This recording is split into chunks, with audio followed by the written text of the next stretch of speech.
Hey, you're listening to Wrestling Roundup, FreeFM 89.0, it's your host, Grady Hooker. We'll start off with this day in history for the 10th of January. The Monday Night Wars raged on in 2000, when Nitro had the NWO continuing to run wild all over WCW. Well, over on Raw, their main event was an 8-man tag team match, where DX took on Rockin' Sock and the Acolytes. There were quite a few Raws as well. In 1994, Bam Bam Bigelow defeated Bastion Booger. Well, in 2005, Randy Orton rolled up Batista to become the number one contender to Triple H's title. And in 2011, Jerry Lawler teamed up with Randy Orton in a winning effort against The Miz and Alex Riley. So it's actually quite Orton's day in history. But we'll jump into the classic entrance theme of the week. It's William Regal's Regality.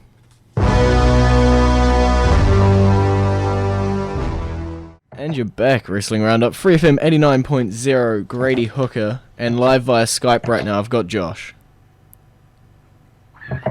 Hey, yay. We'll start off. Raw started with CM Punk coming out and giving us his year in review before he called out the Shield.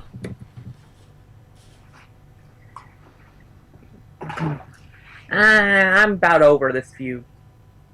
It's time that they move, that Punk moves on. 'Cause as great as the Shield is, let's face it, they're really not on CM Punk's level Yet. and they won't be until they break up. Fair enough. But this was a good segment. Some interesting interchanges, and Punk planting that seed for the destruction of the Shield. I think that seed's been there for a while. I think Punk more just watered the seed. Yeah. But he cultivated it. Okay. CM Punk actually took on Seth Rollins straight after that segment. In a good match, in a really good match. Kind of something we expected, because if of the three members of the Shield, Rollins is probably the best wrestler. In terms of pure ability. Yeah, in terms of pure ability. If you throw in everything else with like ring psychology, then that would obviously be Ambrose. Okay. Up next, Brad Maddox seems to be taking the reins of Raw while Kane isn't here. They remembered Brad Maddox is the GM of Monday Night Raw. Yeah, I think we hadn't seen him for a while. Fair enough. He kind of gets overruled by Kane quite often anyway. Yeah. And I have a feeling he's probably going to get tombstoned eventually by Kane. It's just a matter of when. Fair enough.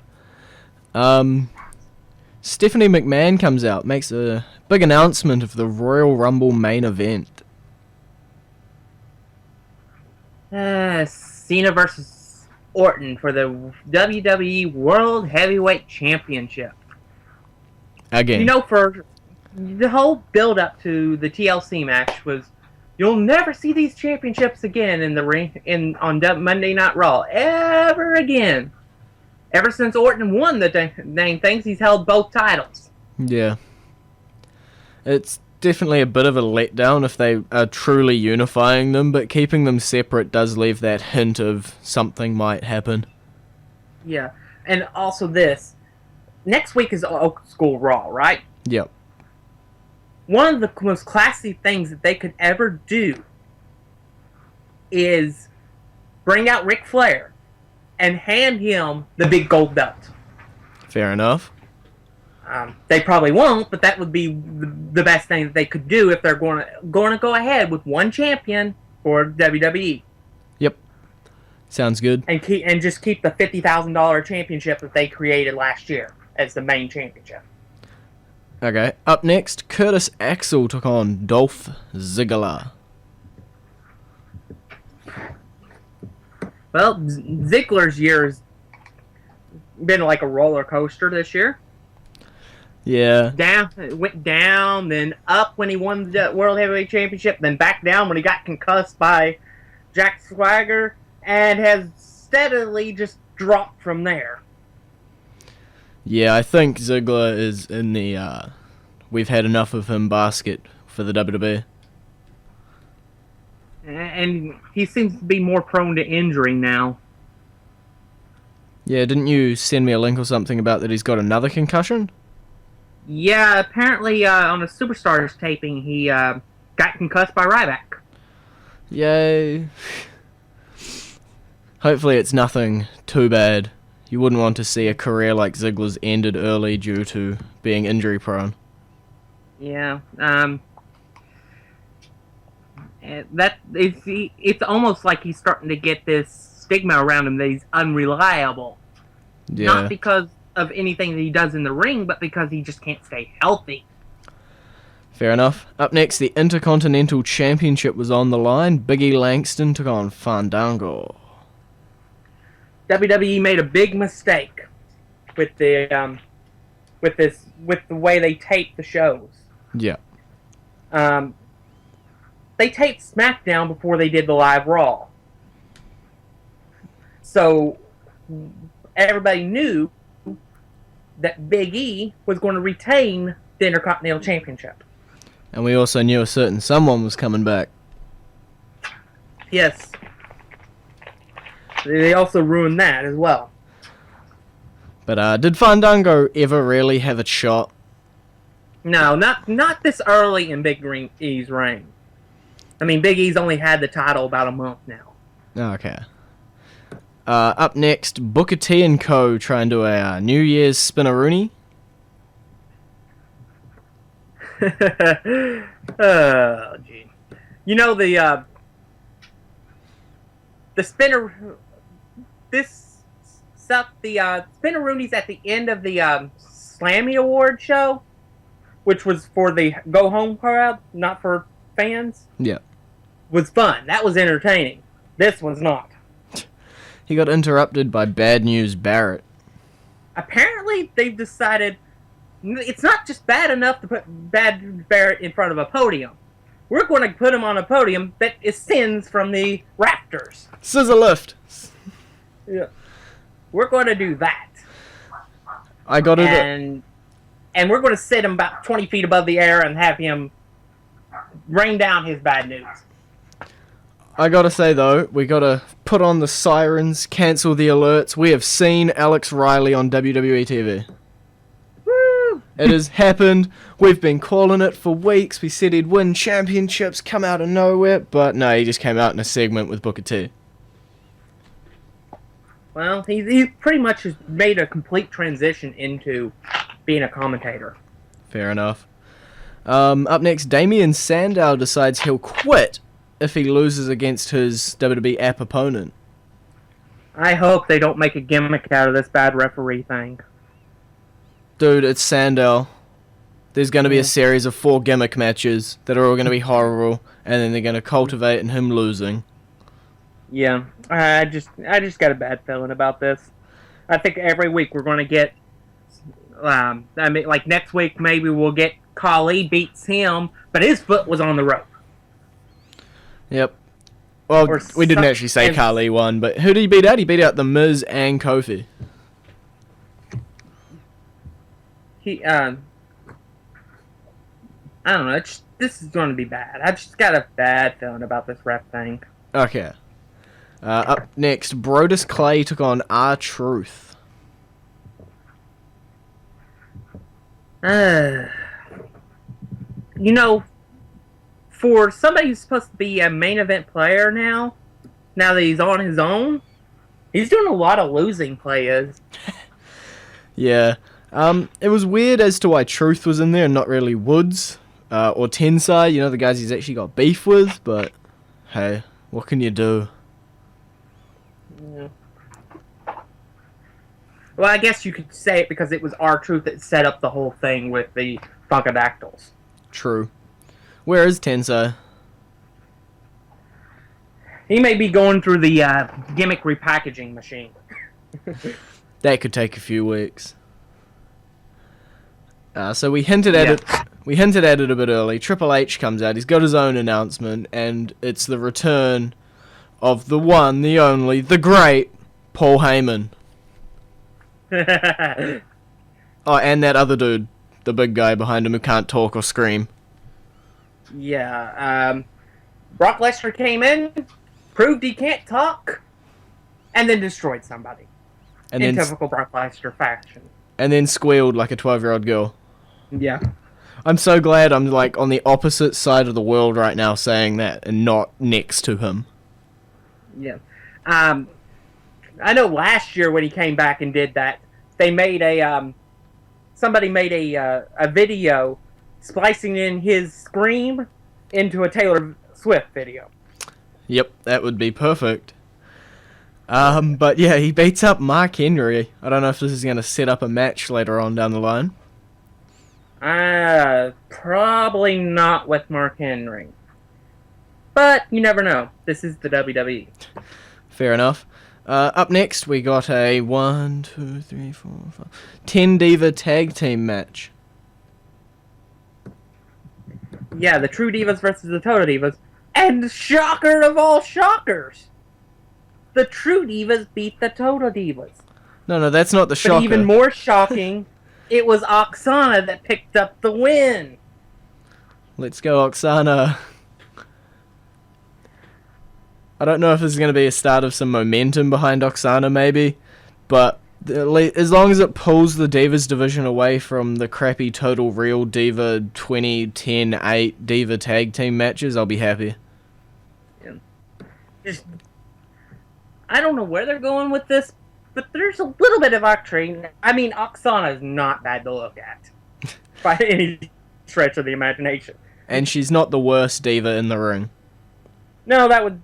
Half the time, that's Alicia Fox, and she's a former Divas champion. True. And could the commentators stop mixing up Summer Rae and Rosa Mendez? No. They're both blonde. Sorry. That's it. Yeah. Well, if Rosa Mendez still had her black hair, that wouldn't be a problem. Yep. Up next, we get a Tribute to the Troops video package. I enjoyed the Tribute to the Troops show that they showed on TV. Okay. They definitely do a good job when they go around there and put on the show for the troops. Yeah, my father was a veteran, so I always enjoy these shows. Fair enough. Up next, what is it? The Authority argue a bit. I didn't truly get why Maddox had to mention that he got Stephanie's favourite and he got Triple H's favourite. Couldn't he have just wooed and got it all over and done with? Yeah, unless there's a reference to someone else. Maybe. Without really realizing it. But yeah, the woo was definitely for Ric Flair. We all know that. We all know he's going to be there. But there may be somebody who we don't expect show up. And that'll be Stephanie's favourite? Possibly. Okay. We'll go into the current entrance theme of the week. It's Magnus.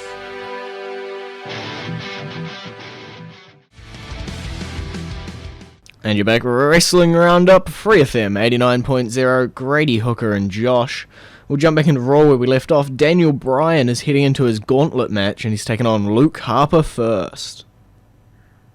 What a fantastic match between these two. Harper and Bryan tore the place down.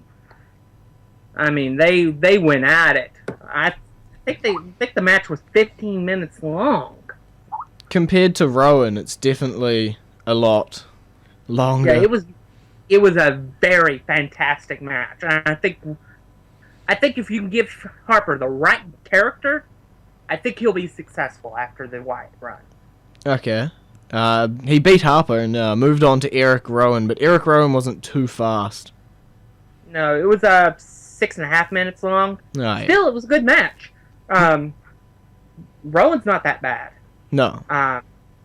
But the moment that everybody was talking about after Raw came after that. Yeah, Daniel Bryan tells Bray Wyatt he is right. He's been right all along, and then asks to join the family. Yeah, he that shocked everybody. Yeah. I didn't see it coming. And honestly, I'm not sure what to think about this angle. Um, it's possible Brian may be going full blown villain on us. It's also possible that this may be a planned plot to break up the Wyatt family from within.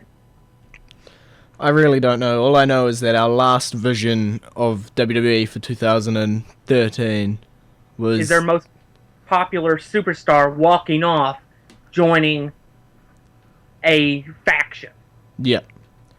And then the first moment back for 2014, The Shield. Yep. We're not sure where they're going with the Shield beyond CM Punk. It's possible that the breakup happens in the Royal Rumble match itself. Yeah, I could see it.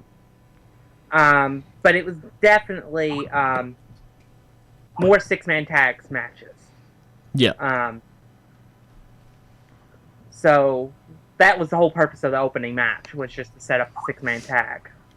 Yeah, they took on the Usos and it ended in DQ and then CM Punk for the save and then it was a six-man tag match, player.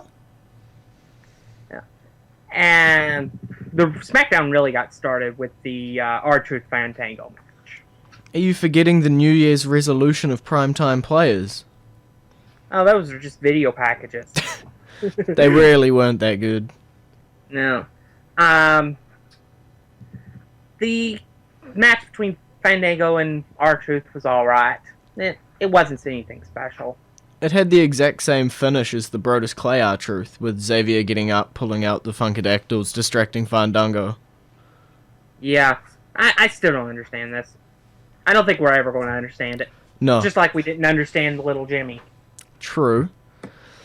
So we had a Big E interview, but he got interrupted by Curtis Axel again. Setting up another match with Curtis Axel. Oh, God. Gotta love these two. If Langston's going to get any momentum behind him as Intercontinental Champion, he needs to get away from this vacuum of charisma that's known as Curtis Axel. Langston actually finished him off pretty quickly in their match later on. Problem is, I don't think it's over. Maybe not. That's the problem. But it's just Curtis Axel lost. He lost his championship. He needs to move on. They need to find something else for him to do. And they need to have Big E facing more important competition as the Intercontinental Champion. Okay.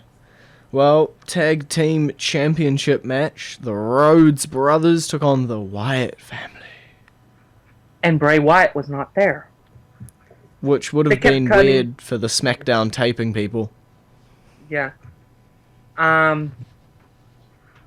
I think they also had a show simultaneously on the other side of the country as a live show at the same time they were taping SmackDown. Oh, okay. I did think they were missing a few people. Yeah. Heck, on Raw they were missing both the world champion and the number one contender. True. But that was because they were taping, I think, in Washington, and they had for Raw, and they had a show in Toronto. They need to sort their schedules out. Yeah. But this was a good tag team match. I still think the Wyatts could be the team that could pull the titles away from the Brotherhood, but it seems that that time is not now.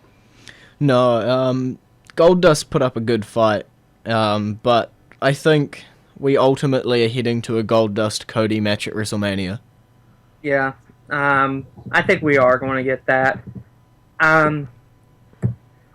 But there's really not much more we can say about this tag team match other than it was a fantastic tag team match.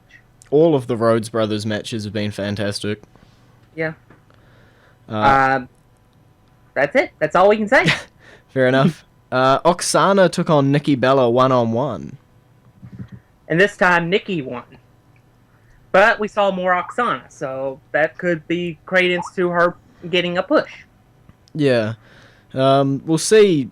I don't think she'll have too much to play on an old school Raw, but you never know. Yeah, you never know. It's possible that they may be going full blown on her, and we don't even realize it. True. Paul Heyman did an interview. Brock Lesnar wants to be the man, and did a thing just pointing out that Lesnar's back for the championship. Yeah, basically, it's just, he wants to be the champion, and he doesn't care. The Royal Rumble match itself doesn't matter. He's not going to get in line behind anybody. He's the number one contender, and if you got a problem with that, come see him. Hopefully someone does go and see him soon. Yeah, I would rather he not be anywhere near the championship, but that's my opinion, and I'll stick to it. Yeah, I'm pretty sure we all gave our opinions on the website last week about Brock Lesnar's return. But, I don't know. Since the next pay-per-view after the Rumble is Elimination Chamber, I could see him being entered into the Elimination Chamber. Yeah, I've heard that it could be the WrestleMania match could be Royal Rumble winner versus the Elimination Chamber match winner. I think that's likely. I don't think we'll see a title change anywhere between Rumble and WrestleMania, except at the Chamber. And I don't think the Rumble winner will give up his shot or anything like that. No.